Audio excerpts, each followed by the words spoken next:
One of the hard and fast rules we have here at Lighthouse Books is that we, with the exception of some history, periodicals and journals and some political things, we will not buy any 20th century periodicals, whether they be newspapers or magazines.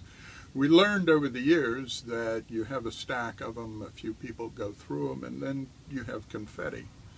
So I never, ever buy 20th century periodicals. Except yesterday or the day before, I bought 2 weeks full of something called the Boston American evening newspaper, which was, and I just got 2 weeks. This is 1 week of the Boston American in late February of 1917. And the other is the first week in March of the same year.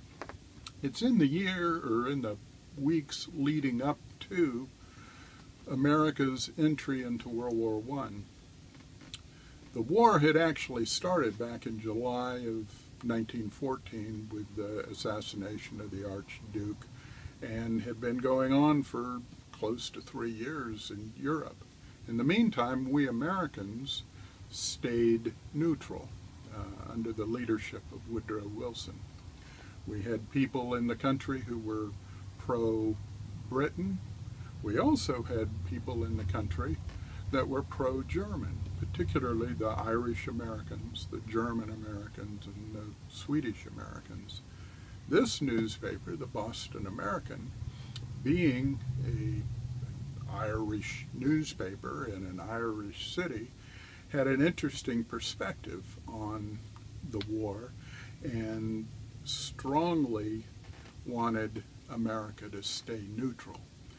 For several days, possibly weeks, they published George Washington's feelings on neutrality in bold letters on the front page of each newspaper. But as time goes by, as the weeks go by, the attitude of the newspaper, you can see, changes dramatically. And with the publication of the Zimmermann letter, in which Germany tried to ally itself with Mexico and Japan, all of a sudden, in big red letters, we have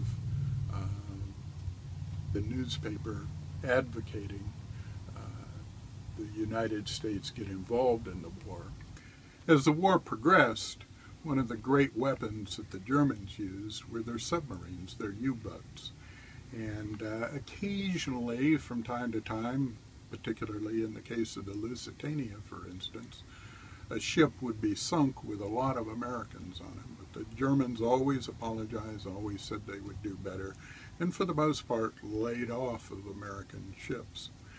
Early in 1917, however, the Germans declared that any ship in the warring waters, whatever that was able to be sunk. And so they started sinking ships left and right.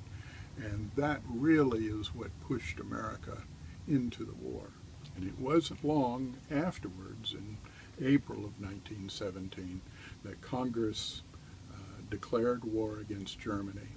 And from then until the end of 1918, at the armistice, more than 2 million people, soldiers, became involved in World War I here in this country. It's always interesting to see what comes in the door and what sorts of stories are around it. Today I broke a rule, and we have the Boston American newspaper from the 20th century.